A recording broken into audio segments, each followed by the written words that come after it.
we have someone who is seen as a meta visionary with hundreds of thousands of followers across the globe about the way how he see the way things are changing. Without any further ado, let me invite the first speaker today. The first speaker and his bio is very interesting. I want to just call Theo, who is seen as one of the meta visionary leaders across the globe. Theo is the CEO of Metamonic, which is building intelligent gameplay infrastructure for video games. That sounds very exciting. And he is also known as Tony Shark of Web3 by his three cats. And we'll love to know what are the names of his three cats is. But as you all know, Theo is a senior exec in the tech industry, accomplished keynote speaker, author, and technology futurist who has now turned his attention to the potential of the metaverse and Web3. Let's have Theo on the stage with us, please. Theo. Hello. Hi, AJ. Hi, everyone. Good morning and good evening and good afternoon, I should say. Yeah, absolutely. And we are global in metaverse. It's, some places we are probably not even seeing the nights and it's always the morning, right? It's very exciting. And I see your gamer chair in the back, right? But before that, Oh, yeah. where are your cats? Actually, I have one in the cat tree, which you can't see because of the background. I've got a virtual background, but I have one in the cat tree behind me. One's in the lounge and another one's in the bedroom that I know of. So the one in the tree is called Loki because he is a bit of a Loki. Okay, joker. Yeah. nice. Very Ruby is interesting. in the lounge, and then there's Boo, the smallest one. But the two large cats are Maine Coons, which are the big, huge, fluffy cats, largest ones that you can get as a domestic breed. So lots of Wow, fluff interesting. everywhere. So I did not have a cat ever, but I had a puppy and her name was Louie. Louis? And she was amazing. Okay. And then we had 9 puppies from Louis. So then we had like 10 puppies at one point of time. And as you were noticing, okay, one is there, one is there, one is in the bedroom. We always used to look for where are they, and most of the time what they are doing, that's even more important.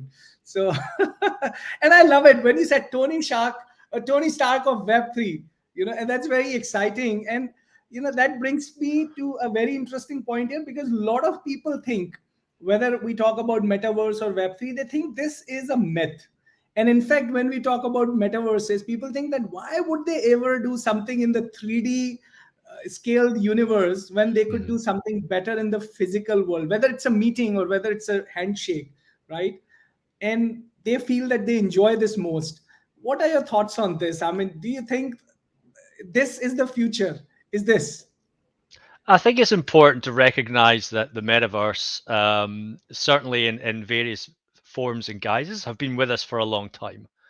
For the past 20 years, for example, for the most famous one that we know about is Second Life. Second Life has been going for 20 years. People have built businesses and been successful entrepreneurs within a virtual environment in Second Life. Have made money, they've built worlds, they've built their life.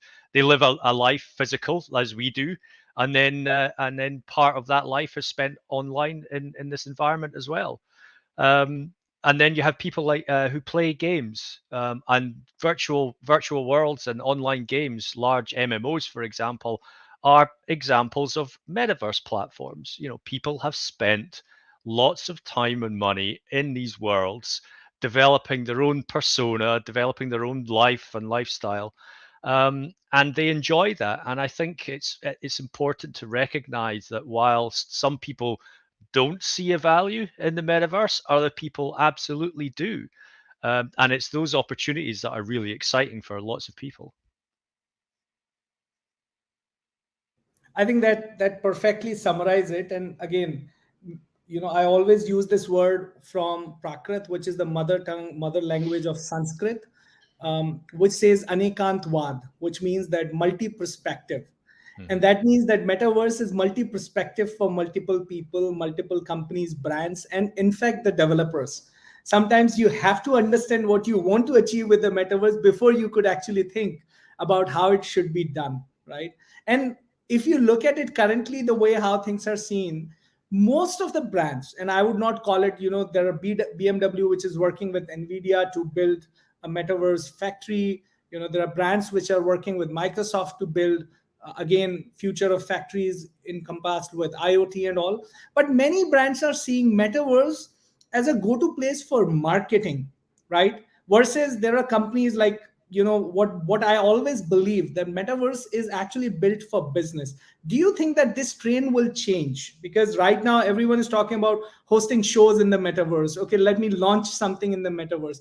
But what I always believe, that this is not what metaverse is actually built for. It is built for something big. What do you think? No, I agree. The metaverse, like you say, it's multiple perspectives. You mentioned BMW and Nvidia, for example, building simulations of factories. Absolutely, the military are building. The military are always building simulations, but I mean, there's military application in terms of simulating what happens in warfare. Smart cities, for example, people want to build smart cities and then simulate the environment with by populating it with AI actors or people to see, how would you build better roads? What kind of infrastructure would work properly? And then you have the businesses who want to build retail, for example, shopping malls, brand businesses, engage with customers in new ways, marketing, how to create new goods and services, tying it with NFTs, for example. This is the big thing. Loyalty platforms as well with digital goods and services and collectibles. And we see Disney, we see McDonald's, we see Starbucks all exploring this now. So, like you say, the metaverse is multifaceted, multi perspectives. People will use it in their own way. And I think that, again, that lends to the exciting perspective and lens that it's not just one thing and it's not just all about shows and entertainment. It can be a broad spectrum of things. Totally makes sense. What do you, so I saw that you have been doing something different, then you entered into the web 3.0 for last couple of years. Tell me about the journey of Metamonic, and what do you mean by game economy infrastructure? Because I've been playing games throughout my life, and then now there are things which is talking about gamers economy, creators economy, and then you are going to the next level where you're providing the infrastructure for this. Tell us about this journey. Tell us about what exactly it means and who can actually take the leeway of this. Yeah, sure. So we actually started as a game studio ourselves, play to earn. We were building a very complex game economy, token-based economy. And as part of that journey, we were looking at what tools were available to help us build. So everybody knows Unity and Unreal, but you obviously have a developer pipeline of different tools and infrastructure to help you build games because you've got everything else of what a game constitutes, not just the visuals. And one of the things that we discovered was that everybody still uses spreadsheets, Excel, Google Sheets to design their game economy. Now, game economy is a broad term. It can be the financial economy, goods and services, like in EVE Online or World of Warcraft or in Gold. Or game economy can also mean gameplay mechanics. So everything from leveling up your character to how many hits it takes to kill a boss level creature, how many beans you can collect in Candy Crush and what is the process. All of that starts with a spreadsheet. And I found this fascinating that in a world or in an industry that is very technologically advanced, they are using tools from like the 1970s. So we started to develop some of our own tools. And one of this was a platform, a cloud-based platform that allows you to essentially replace Excel and build your game economy and your gameplay mechanics in real time, and then run it via API. And we discovered that this was a platform that we could take to the market and actually address this gap that there was, which was replace Excel with something much better and much more robust. And so we stopped making the game and actually focused on making this platform. And again, the platform gives the developers the opportunity to design the game economy, but then simulate what happens when you actually run it, this economy, and how many players interact, and to make sure that there's checks and balances, and the game is playable and not unfair, and everybody has fun. And then you can run this in runtime. It's a runtime tool, so it's not just simulation. You can actually press go, and it will handle the game economy for you, and then balance it in real time. Um, And then we acquired an AI platform recently back in May, which allows us to examine what player behavior, what players are doing in the game itself, in context with the game economy and the gameplay mechanics.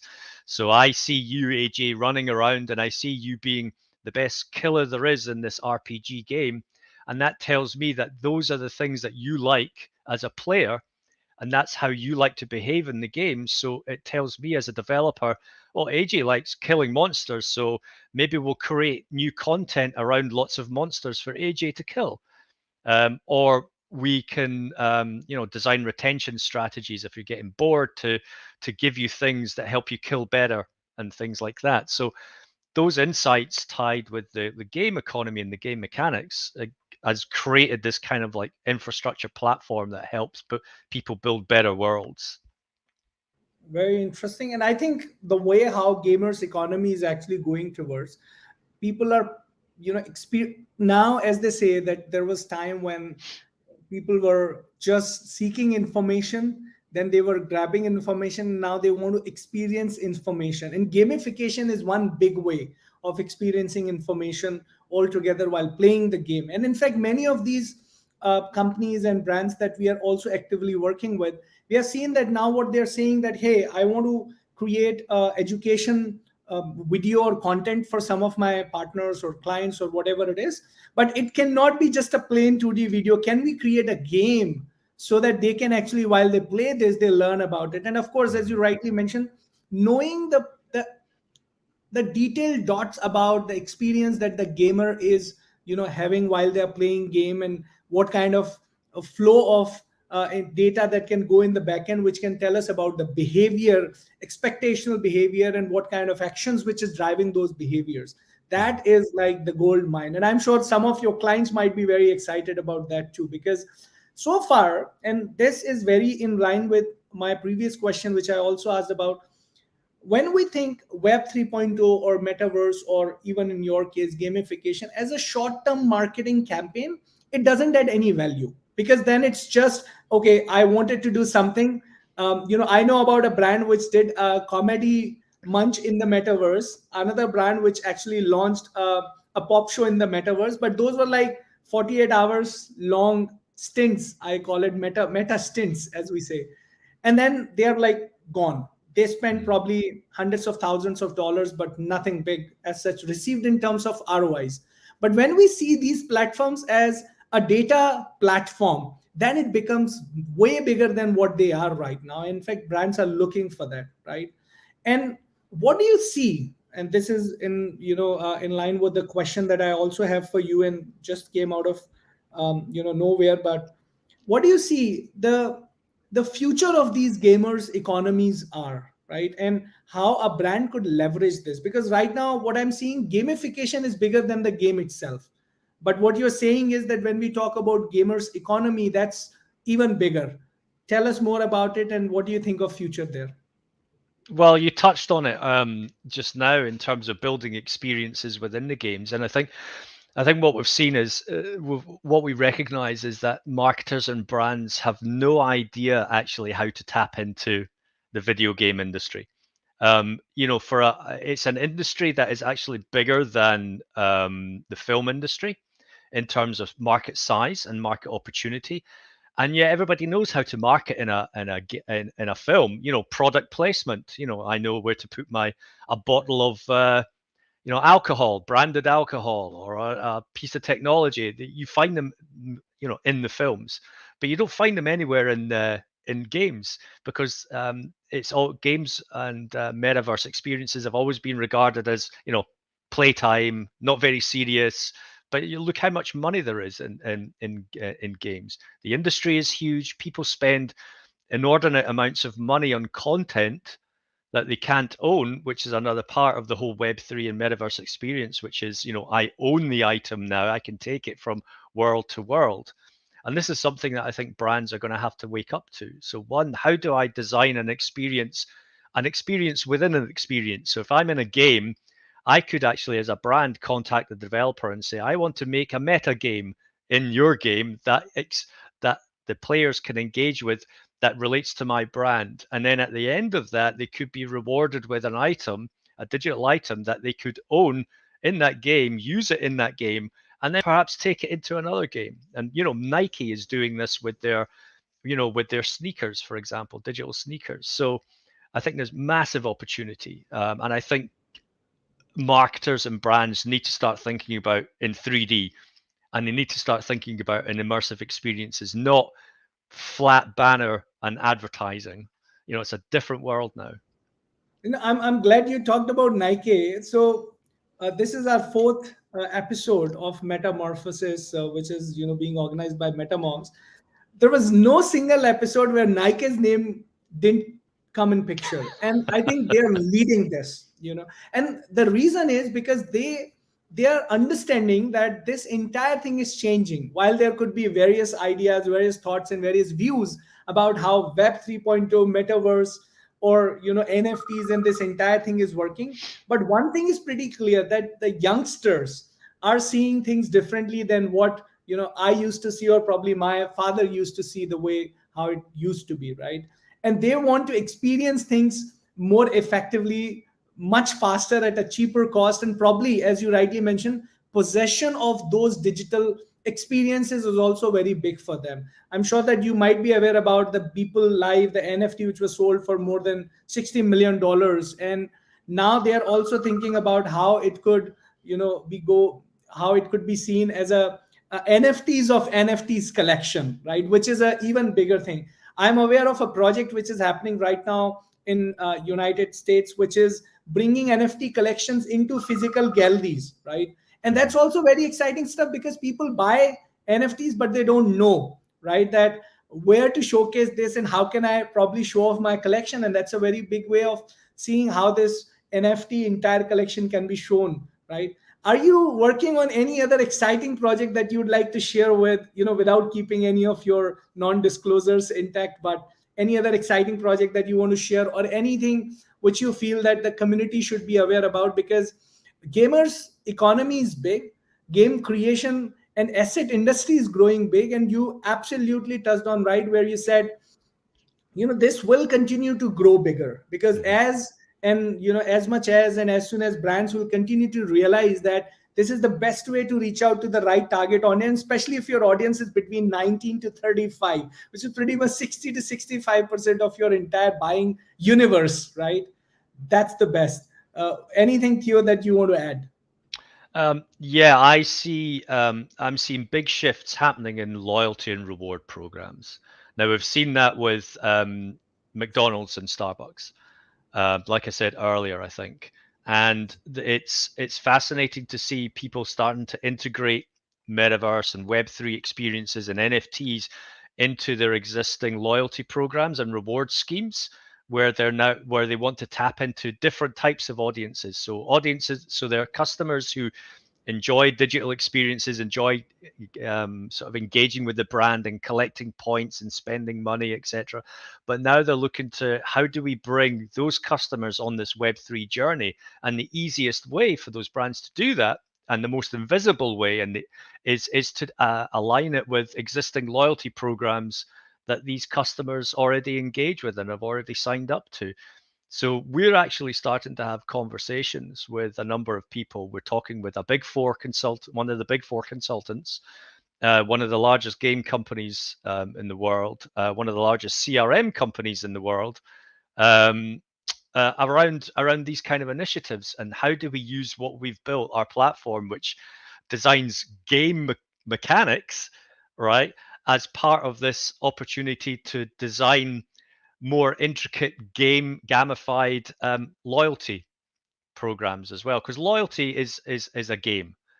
You as a user, you are basically leveling up your character with points on a scale, and that's essentially what a game is.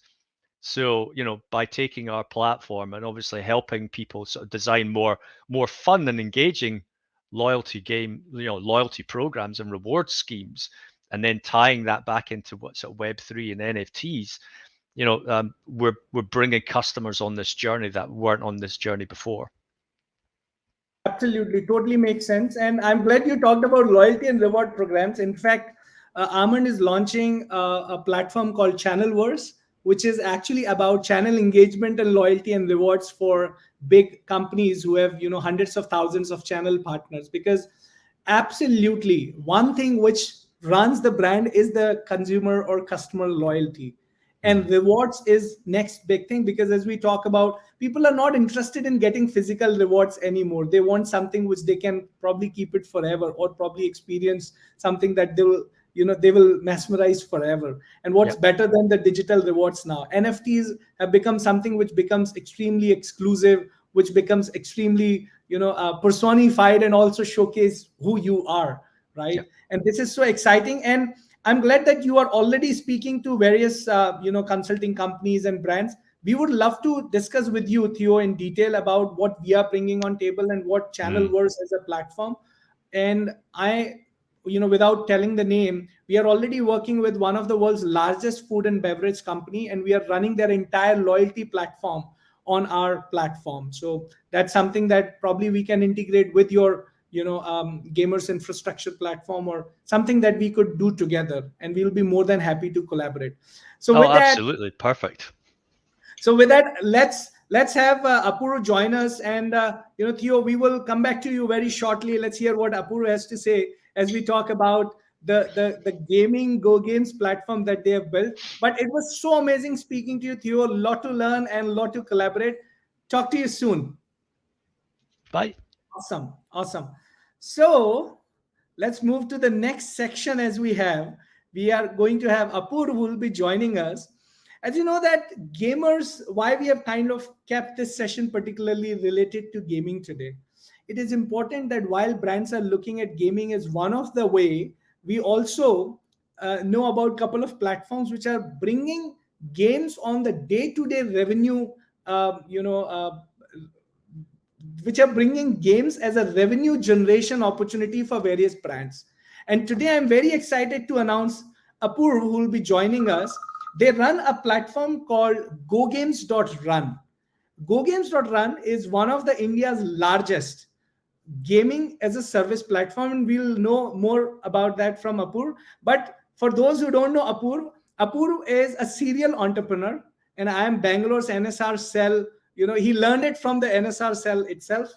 As a young entrepreneur, he started his first company, A Technos, in 2012, and since then he has been founding companies, making them successful, and bringing them to a bigger platform. In last 5 years, as we see how things have changed from digital transformation to IoT to OTT, and now as we talk about Go Games with him today, Apuru has seen the wave of ups and downs. But what brings us along with him on the table is his experience about how games and this entire gaming industry can work, and can drive future together. So can we have Apuru on the stage, please? Alisa, I'm not able to hear.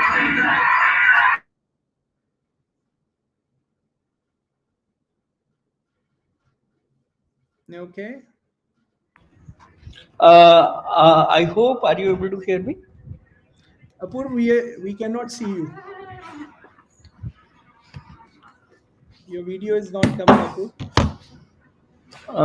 Hello everyone. Are you able to hear me?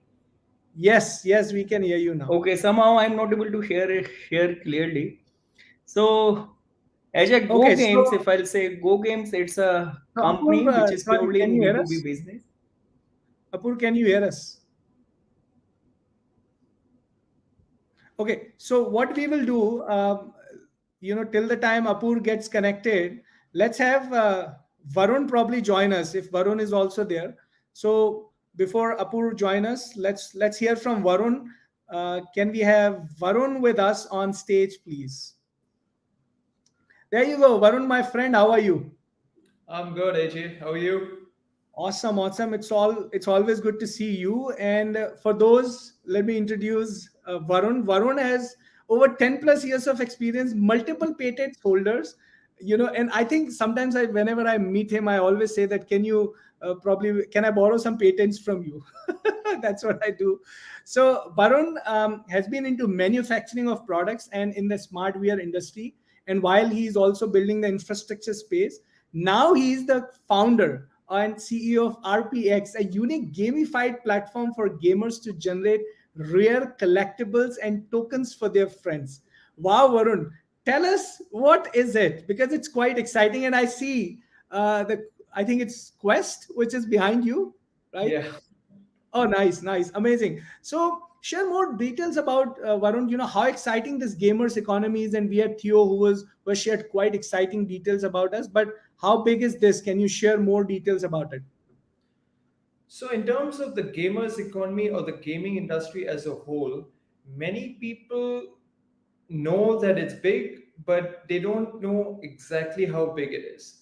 The thing is, because there's so many games and it's so segregated, it's hard to put a full number. But just one of the most popular games like Fortnite, the finals of Fortnite had more viewership than there were some stats which had more viewership than the finals of the NBA, NHL, IPL, and another one put together. And that's just one. I mean, it's one of the biggest ones, but it's just one of um, the big games. So, game. This is the modern day Colosseum. If you look back at Roman times when people used to go to get entertained at the Colosseum, and you had all these events. This is now the modern day Colosseum, and the beautiful part about this is you don't actually have to be there. In terms of, most sports are very agnostic when it comes to countries. So cricket is only in certain areas. Soccer is the most popular, but it's not so much, let's say, in the United States. And in the US, it's all about the NFL. But how many of us watch the NFL over here? Whereas with this, you have a modern day global coliseum where gamers are now the new sports heroes. There's also this beautiful dynamic of watching games. I'll give an example. If you watch, let's say, a cricket match, you're watching what the camera is watching. You're not watching it or experiencing the game as one of the cricket players. Whereas when you watch games, you're actually watching what you would be watching if you were playing. So it's a different dynamic. It's way more interactive. It's way more intuitive. Um, in terms of pure numbers, the gaming industry right now, I think in 2021, the revenue was about 198 billion. To give that perspective, the film industry, the global film industry, was about 42. So you can see how big the gaming industry is. The thing is, I believe that the gaming industry will be one of the biggest industries in the whole world within a few years. So. Right. And last time when we were speaking, Varun, you also mentioned that about 50% of world's population has played games or playing games in one way or another, right? And there was some study that you were quoting about, right? And it's growing big on a day-to-day basis. But as you rightly mentioned, other than Twitch, where people are watching videos and playing these games, what other ways how the audience can grab all value? Because right now, if I go on Twitch, I can just see a game, but probably I can just put some smileys or emoticons or something like this. But what else? So yeah, you're right. There's actually, the closest study was there's 3+ billion gamers in the world right now. Um, this is also an industry which is completely pandemic and recession proof. So pre-pandemic, if you look at the growth levels, um, this is one of the few industries which rose up like crazy. And it's similar to do if any recession happens. You can see that the gaming industry always goes up. In terms of Twitch audiences, um, like how I tied it back, that it's more about experiencing how to play the game. Very soon, we are we have to get rid of the notion that if people want to get into sports, there's only these many sports. So in the there's already talks of e-gaming coming into the Olympics now. So one really good way I can see of how people can utilize Twitch or other things is it's like literally having your own personal trainer Hmm. when it comes to that. So if you watch a basketball match, you're seeing LeBron James and you're seeing Yeah. how he plays, but you can't. What's the biggest take back? You can kind of try to mimic it, but here you're seeing one on one how he's seeing something. So I think Nice. one big thing which they can take back is that this is going to be a future career very soon, and it already is, but in such a big way that once, like you were talking to Theo, play to earn, once that comes in, once more sponsorship comes in, once we integrate into the metaverse and brands start actually sponsoring gamers, all of this is going to be a very valid career. And this dynamic is beautiful because imagine being a cricketer and having literally one-on-one sessions with your favorite cricketer who you look up to. So Very interesting. I think what makes it even more interesting, and I think, I would love to know more, and probably our audience would be even very excited. Tell us about gamer tokens. I mean, what are they, and why do you think this is a great idea? And especially when we are seeing hundreds of thousands of types of tokens which are emerging on a day-to-day basis. What is a gamer token, and why do you like this idea, and why do you think it is great? So this has to do with our platform RPX, which is short for Ready Player X. It's an homage to Ready Player One, which is, you could say Ready Player One is, imagine Rocky, what it is for boxers. Ready Player One is that for gamers. So um, Ready Player X is a unique token platform where gamers, that's not only new gamers, but aspiring professional gamers as well as newbies, can make their own token. And even they growing teams also can, through smart contracts, make their own token, which their superfans can invest in. Now we are giving the ability for gamers to make their own tokens for the reason that, let's say, who is your favorite sports star?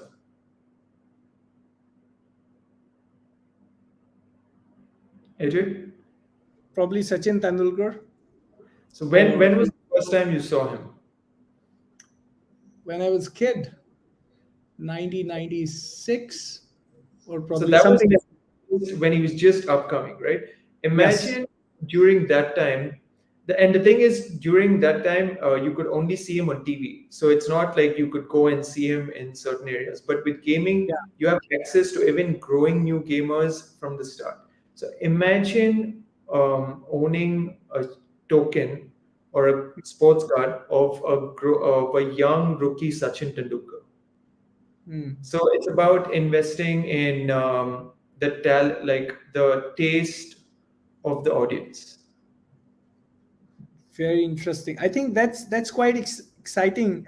And what do you think of moving these games into metaverse? So right now you're talking about creating tokens for gamers, which, the people who like them probably can buy in exchange and do all those sort of Web 3.0 hacks that we call about.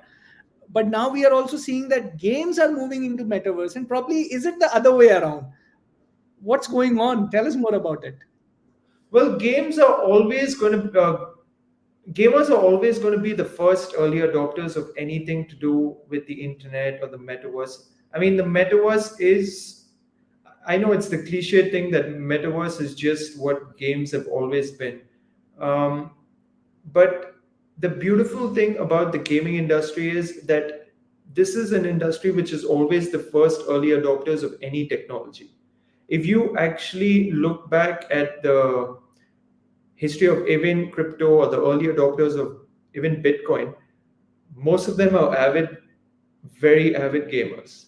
So this is a dynamic which is always there. I mean, again, if you it has to be, if you look back at what gamers are, they're playing in a virtual environment which doesn't exist, but it's made real for them.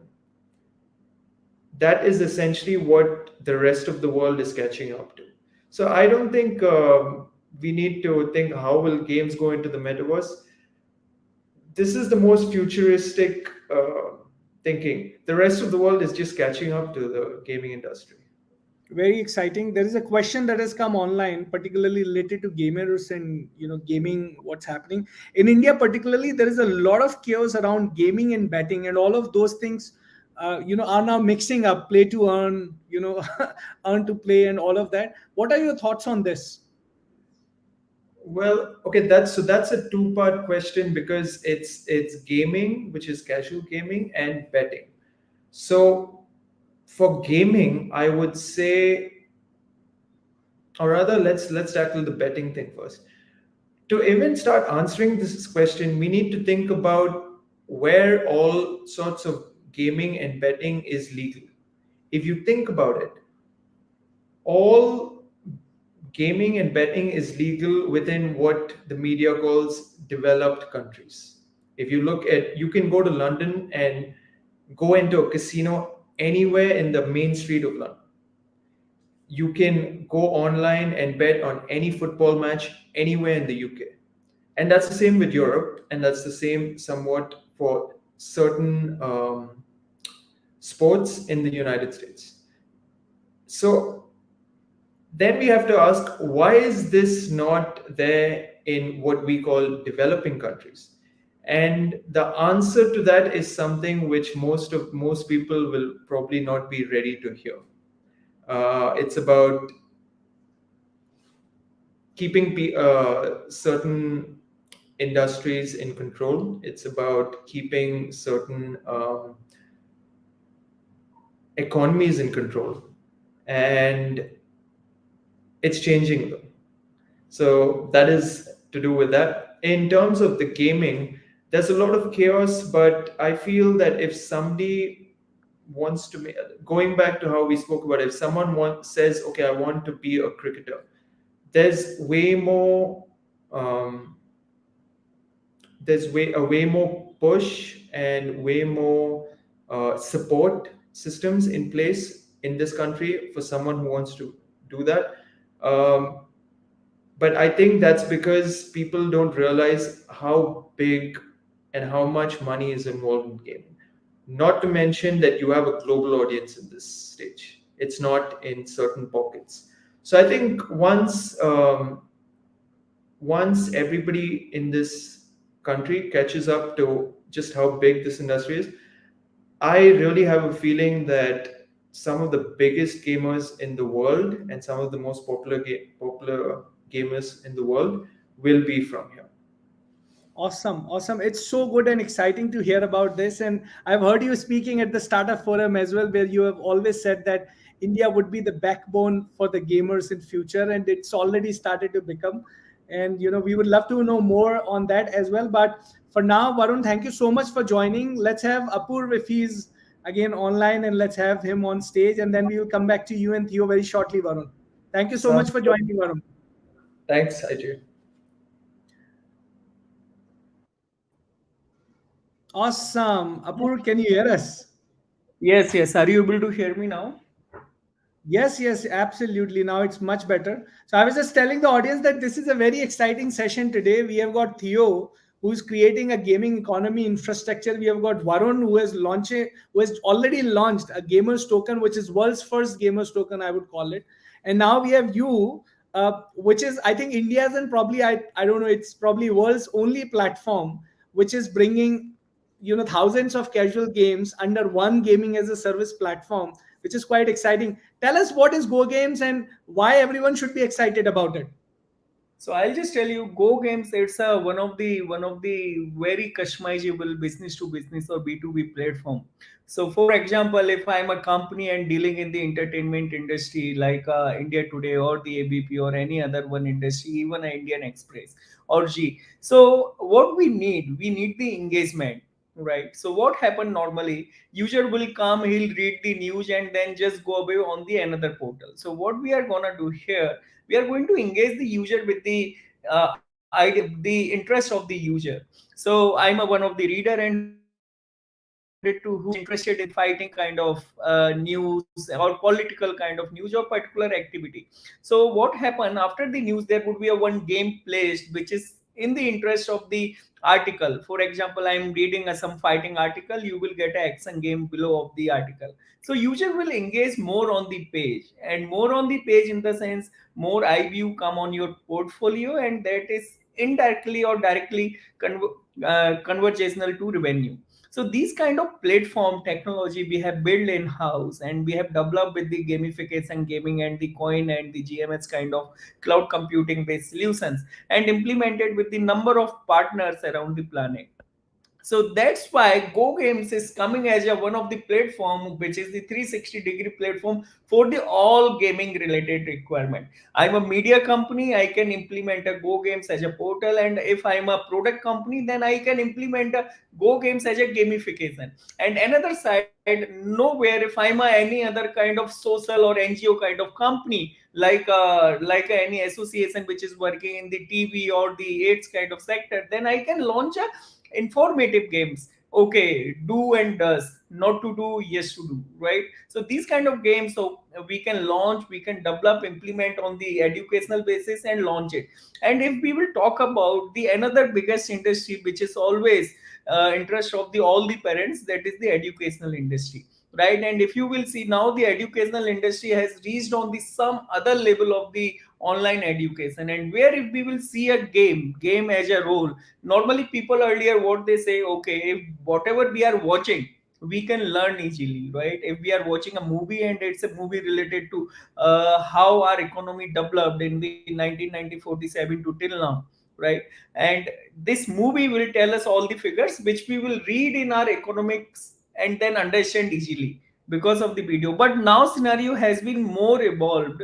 If something which is you are playing, just assume if you will enter with the metaverse or with the virtual reality, if you will enter in the 1947 and start playing a game and building everything with the same flow, then you will learn more. Okay, if I was putting myself in that scenario, then I need to launch a mobile phone, I need to launch this, will grow our country like this. So you will understand everything with the reality. So that is the gaming, and where Go Games is helping everywhere or supporting all the brands, even supported by the number of brands for these kind of activities which we are doing.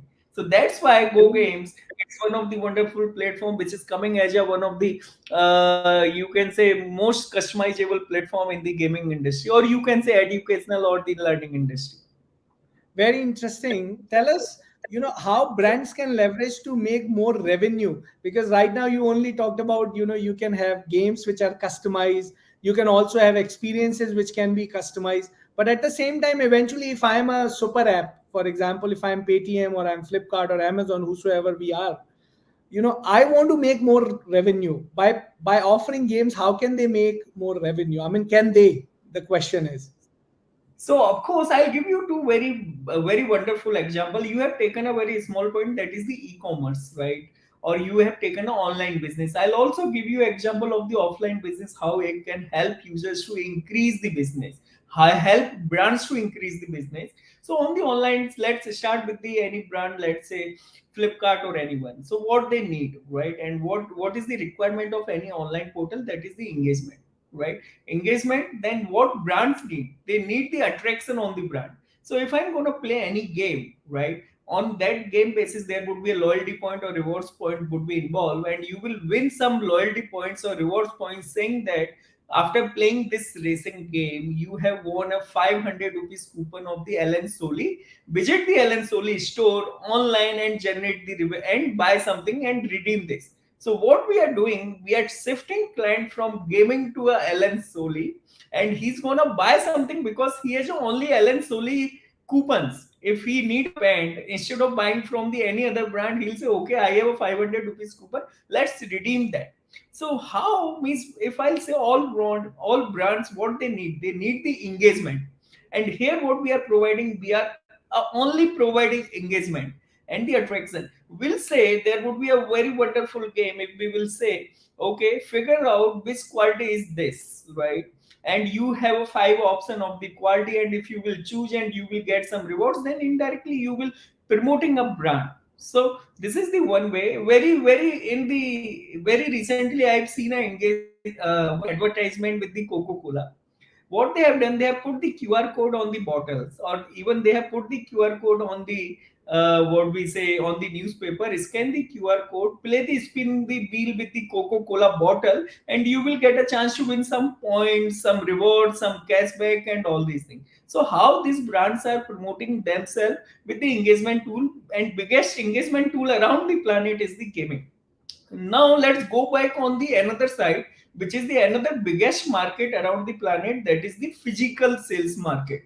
So very soon, what's happening now, okay, if we will visit any airport, you will find a kiosk, or if you will visit any mall, if you will find a kiosk, there would be a one game playing, and after playing that game you will get a coupon. Okay, go in the visit the any store, let's say visit the H&M store, and the 50% off on the particular pants or particular brand. So if you don't want it to visit and you have a spare time to visit, or if spare time to invest, you will say, okay, I have a 50% off, let's visit.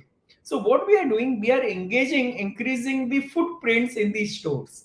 So these kind of engagement tools used by the number of brands to promote them and increase the engagement as well as the business. So how gaming is evolved, you can see it now. No, this is fantastic. I think this is the perfect time to have Theo also join us on the stage, and let's also have, if we have Varun, to join us on the stage, because as we talk about making money, as we talk about bringing more revenue, this is where exactly gaming is going to be, right, Theo? Theo, so I will start with you. You talked about loyalty and reward programs, right, and discussing about moving those into the metaverse. And Apurv is actually saying that not just in the metaverse, even for physical stores, we can have these kind of engagements that can be driven by your gamification activities and all those sort of things, right? And I see that this is a perfect combination of where people were only thinking that gamification, or as we were talking about, is about online and all of that, but now we see a perfect combination of physical to digital, and as we have started calling phygital, right, with the games. And games is the only what do you call, chain or link between these two. What do you think, Theo? Yeah, no, absolutely. I mean, well, I've played video games for the best part of my life, and I also have a lot of physical items here from limited edition collections. And of course, they sit on some shelves at home. And for that, as a collectible, obviously, one of the digital items and assets, which is what NFTs are supposed to represent. This is a perfect combination of saying that I could collect a physical item from a video game, from a limited edition collection, and this could also reward me with a digital NFT that I could actually take into the video game itself. So there's a cross here, and like we said before, Nike are doing it. You could buy a Nike shoe, and it could actually represent an NFT item that you could use with something like an avatar. We've seen the crossover with Tiffany recently with CryptoPunks. You spend $50,000 if you have that kind of money lying around in the back of your sofa. You could have a CryptoPunk as a necklace now, or a piece of Tiffany jewelry. So we're seeing not only just in video games, but just across a broad spectrum of industries where physical and digital are starting to come together. And I think one of the things that's really exciting, and again, I use this as a really good example, is McDonald's. So their loyalty program is, of course, going to start to look at NFTs. Now, whereas before you had in their Happy Meal, for example, is a physical toy that you collected and then you could eventually sell on eBay, or just collect them in general. There's nothing to say that you can't actually have an NFT as part of that collection. So you're sitting down enjoying your physical meal, and then part of that happy meal is actually rewarding you with an NFT that your child can collect, and that introduces families and children to gamification, to Web3, to metaverse experiences, and crossing the digital and the physical worlds together. So unlimited potential, really.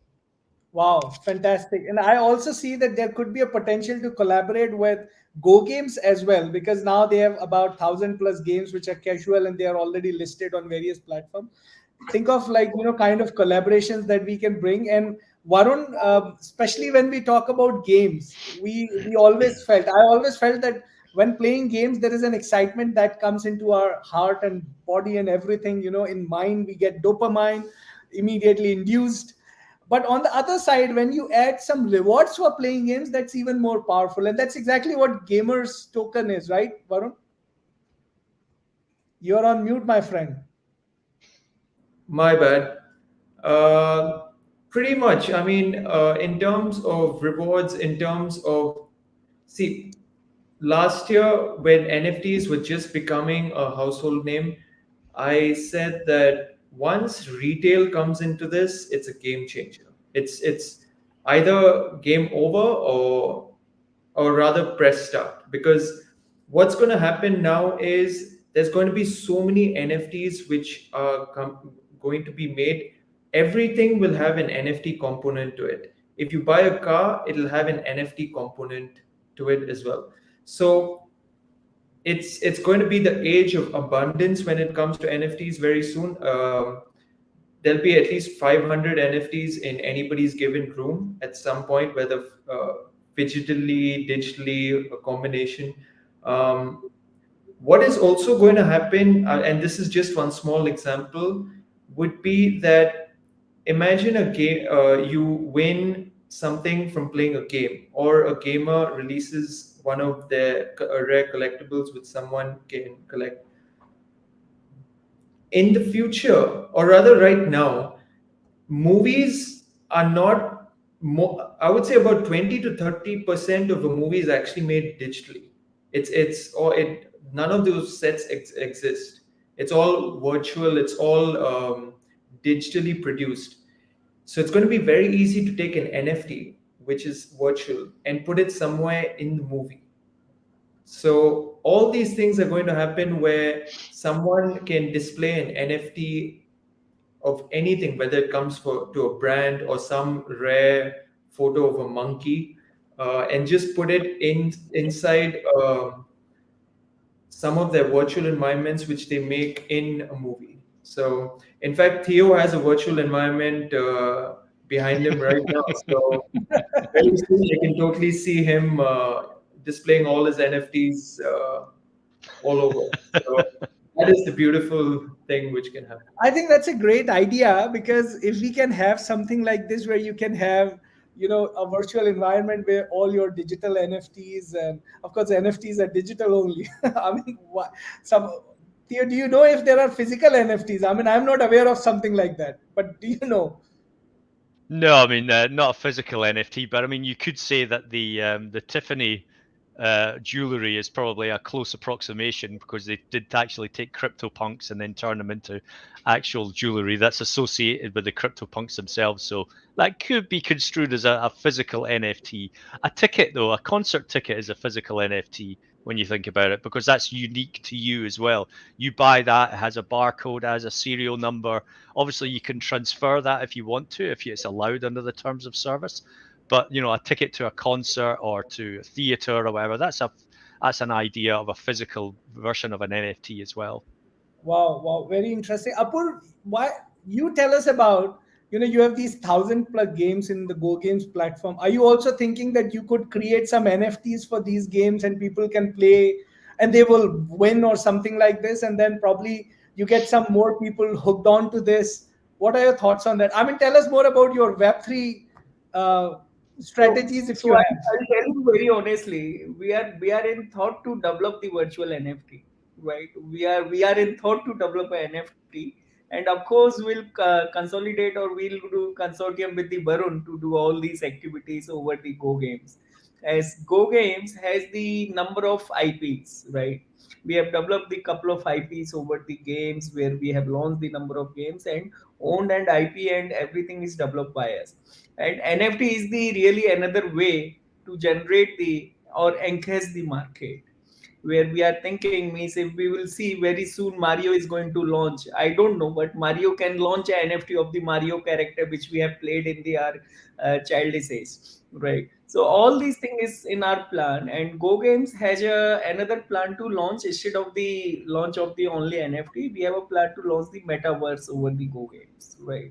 Where user will come and same kind of community people will play a games under the Metaverse. For example, I love the cricket. I can make my team of the actual people over the Metaverse and create a and play a cricket sitting at a home and build a number of run rate and everything. And people can come from the international market, they put the crypto coin on that for the betting and all these things, so that can happen over the Metaverse only. So these are in our plan which we can thought of to do it, but not now. In current scenario we are going with the more games and develop more games for our user perspective, as our domain is pretty much focused on the H5 gaming. If I should not say, but if you will visit the Netflix has launched the gaming kind of services, right? Where they have put the game which you need to download before playing, right? Really, it's a headache, and I don't know why Netflix has launched kind of thing. While H5 games with the better quality is available along with the cloud computing. So these kind of thing which we are pretty much focused. So NFT, yes, it's in our plan, but not in the sooner stage. It would be in the you can say end of the next year or mid of the next year. Great, great. I think that sounds very exciting. We're in the, probably the final rounds of this conversation right on time. Theo, are you creating NFTs for your cats by any chance? Okay. I will at some point, maybe. Well, you have the infrastructure, you have the partners, and now you are also collaborating with people like us who could probably give you some rewards for doing that. I think this is the best time to do that, right? I don't know if you know, but there is a company called Metaverse, which is actually allowing you to, what you call, have your pets in the virtual stage out there, and probably you will Right. help them maintain and grow them, and all of this is happening. It's quite exciting, right? And there is also one company that we know about, Foodverse, which is allowing you to cook food in the virtual environment, and if the food smells great and basis on some AI algorithm that they're working, they will give you some rewards, using which you can buy some spices in some Whole Foods market or something like that. I don't know what's happening, but it is exciting, right? And Certainly is. Varun, what are the next plans that you have for Gamers Tokens? I mean, are you guys ready? Are you guys launching? And what's the plan? So we're in partnerships talks with some of the world's biggest tournaments and leagues. We are planning to launch right after, like, once we have all of these partnerships in place all over the world, which is we are, honestly are not give, haven't announced it yet, but I guess this is the first time. We plan to launch in somewhere around first week or second week of November. Congratulations. Looking forward to it. I think it's very exciting time. And I know you have got some very exciting advisors and investors also on board. So I would keep that, I'll keep my mouth shut for now. But, I know that things are moving really well, and we look forward to see how it can happen. But, the last question would be probably, again, I have asked question for everyone, but Theo, to you, when you talk about creating loyalty, rewards, and gamifications all together, um, are there any challenges that you see? Because when we talk about integrating this stuff together, that's where scalability becomes a challenge. And I'm seeing that, at least what I understand from this infrastructure that you're building and economy that you're talking about, how would you scale this? Yeah, I think there's two things to keep in mind here. I think loyalty programs should be very simple, but they should be simple for the user or the consumer to engage with. And that helps with the scalability side of things. It doesn't matter if you have one customer or a million. I think if the loops or the gamification side is quite simple, then it's easy. The other side as well is obviously the analytics in terms of understanding what your customers are doing in these game loops, and how they're how they engage with the gamification program, the reward scheme, and the loyalty, because you want to understand whether it alters their behavior. If it alters their behavior in terms of how they engage with your brand, whether it's positive or negative. And again, that helps you scale, because then you understand what customers are really interested in, whether they're interested in points or whether they're interested in spending money. So there's multiple challenges, but I think it all boils down to knowing who your customer is. Great. So I think, that's the best point to talk about. Eventually, if we know who our customer is and how they're going to use these technologies, that's always exciting. In fact, today morning, I was speaking to a person from the industry, and they were discussing, where Web 2.0 is amazing and where Web 3.0 is amazing. And one example that I gave there, that, when you're booking a ticket, probably from an airline, you would like to make sure that it is confirmed by the airline end of the day, not the aggregator. And if you think that that's the place to have a central ticket system, you should have that, right? On the other side, when you're buying a stock and probably you want to have hundreds of thousands of people give you an approval of, yes, this stock is good to go, probably you'll go for decentralized space. And what we are not looking for here is a debate between Web 2.0, Web 3.0, crypto or metaverse or NFTs or AR or VR. What we want to see here is that what makes sense for the brand to engage and connect with their customers, consumers, or buyers. As long as we are able to give them an opportunity to make the best of the brand, that's exactly what the opportunity here is. And with that, I would like to thank Apur, Varun, and Theo for joining us today. It was our fourth episode of Metamorphosis and series about metaverse and education and everything around it.